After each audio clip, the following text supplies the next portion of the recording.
Ayun, nakakita ng mga sugwapo. Sinabi niya sa'yo, nandun siya sa abroad, saan? Nasa Taiwan po. O, tapos sinabi niya sa'yo, nahuli mo, nalaman mo, paano? Nung una po kasi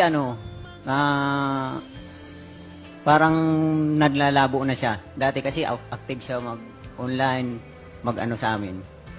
Tapos, hanggang sa wala nang, hindi na katulad dati. Napipil ko na. Doon siya sinabi sa'yo?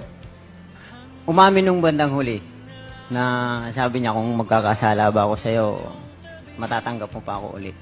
Siyempre para sa akin masakit. Tinanong niya yung kung sakali o nagkasala na siya. Yun ang tanong ko. Sabi ko, bakit nagkasala ka na ba? Sabi niya, hindi na siya sumagot. Tapos yun na, yung umamin na siya na may karelasyon na siya. Hanggang sa pag-uwi rito, sinama sa bahay.